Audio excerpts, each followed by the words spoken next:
ಕೈ ಬಿಡೇನು, ಕೈ ಬಿಡೇನು,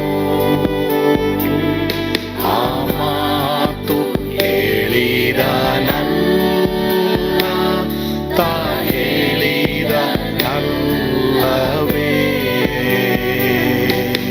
ನಾ ಕೈ ಬಿಡೇನು, ನಾ ಕೈ ಬಿಡೇನು, ಆ ಮಾತು ಹೇಳಿದ ನನ್ನ ತಾ ಹೇಳಿದ ನಲ್ಲವೇ.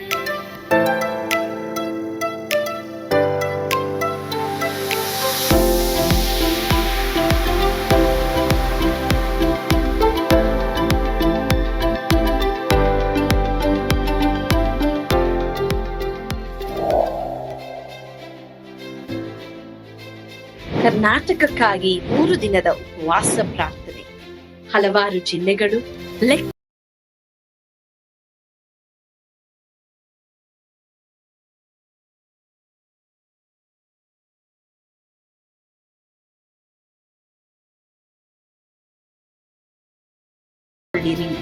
31 ಜಿಲ್ಲೆಗಳು, 224 ಕ್ಷೇತ್ರಗಳು ಒಳಗೊಂಡಂತ ಕರ್ನಾಟಕ ಕಲಾಚಾರ, ಪಾರಂಪರ್ಯ ಮತ್ತು ಅವಕಾಶಗಳು ಇರುವಂತ ನೆಲ.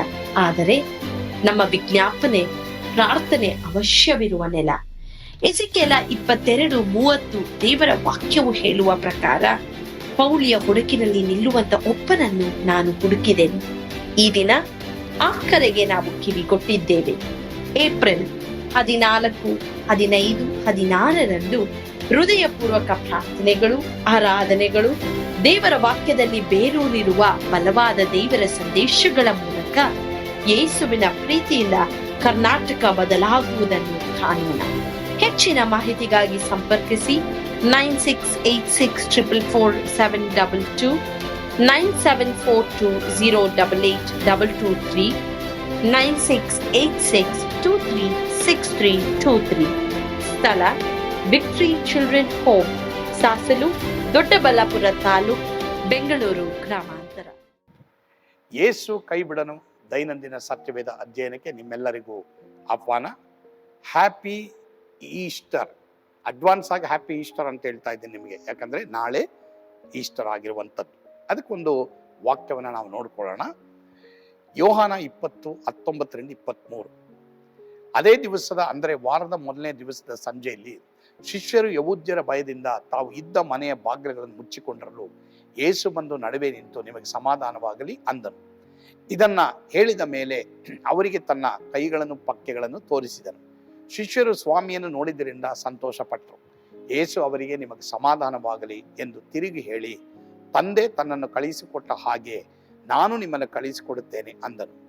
ಇದನ್ನ ಹೇಳಿ ಅವರ ಮೇಲೆ ಊದಿ ಅವರಿಗೆ ಪವಿತ್ರಾತ್ಮ ವರವನ್ನ ತಕ್ಕೊಳ್ಳಿರಿ.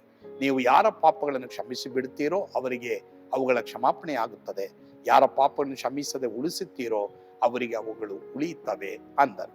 ಸರಿ, ಈ ವಾಕ್ಯದಲ್ಲಿ ನಾವು ನೋಡ್ತೀವಿ, ಈ ಈಸ್ಟರ್ ದಿನದಲ್ಲಿ ಶಿಷ್ಯರು ಬಾಗಿಲುಗಳನ್ನ ಹಾಕೊಂಡು ಯಹೂದ್ಯರ ಭಯದಿಂದ ಒಳಗಡೆ ಇದ್ದಾರೆ.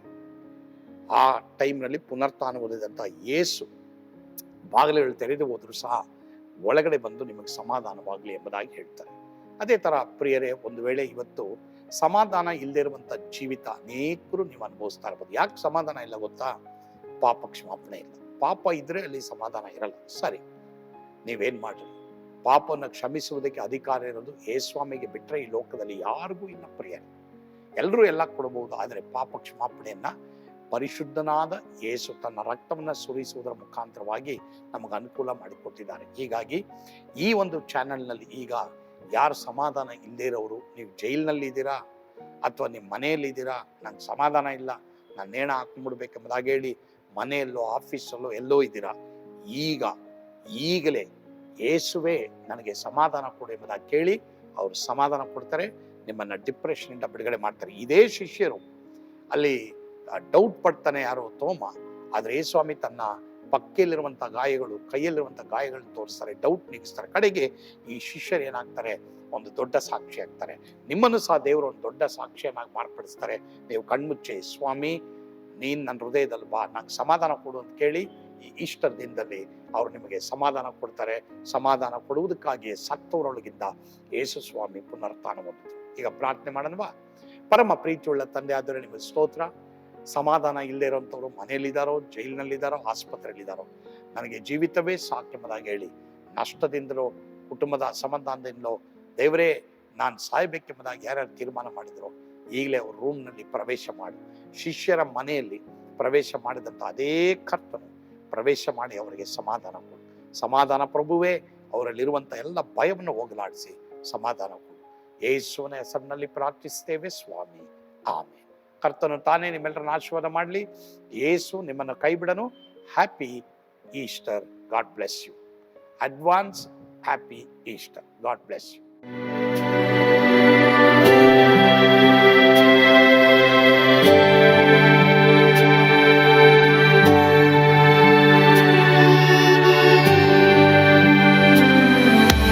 ನಾನು ಪಾತ್ರದಲ್ಲಿ ಇರುವಾಗಲೂ ನೀನು ಭಯಪಟ್ಟು ಓಡಬಾರದು.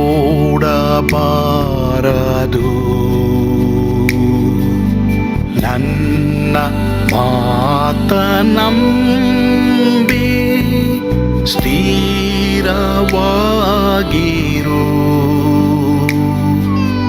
ನಿನ್ನ ಬಿಡಲಾರೆ, ಬಿಡೆನು ಎಂದೆಂದಿಗೂ.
ಹೋದರು ಮೇಲೆ ಸ್ವರ್ಗದೋಳು ಬಾದಲಾಗದು. ಅಲ್ಲಿಂದೇಸು ಸ್ವಾಮಿ ಬಾರುವಾತನು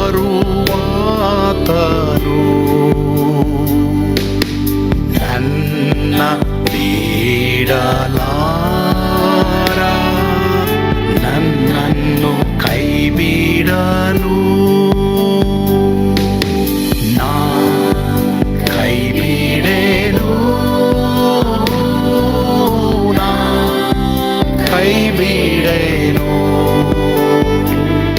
ಆ ಮಾತು ಹೇಳಿದ ನನ್ನ ತಾ ಹೇಳಿದ ನಲ್ಲವೇ. ನಾ ಕೈ ಬಿಡೆ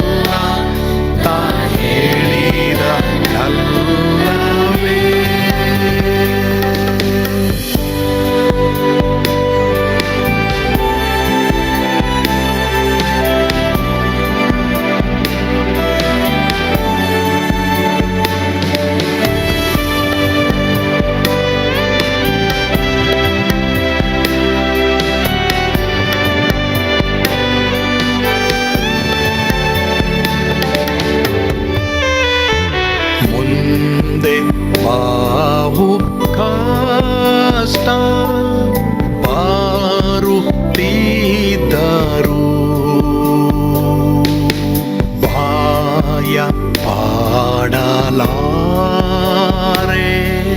ಸ್ವಾಮಿ ಇದ್ದಾನೆ. ಬಾಲವಾಗಿ ನಿಂತು ಹರ್ಷಗೊಳ್ಳುವೆ. ಸ್ವಾಮಿ ನೀಡಲಾರ, ಸ್ವಾಮಿ ನನ್ನ ಕೈ ಬಿಡನು. ನಾ ಕೈ ಬಿಡೆನು, ನಾ ಕೈ ಬಿಡೆನು. ಆ ಮಾತು ಹೇಳಿದನಲ್ಲ, ತಾ ಹೇಳಿದನಲ್ಲವೇ.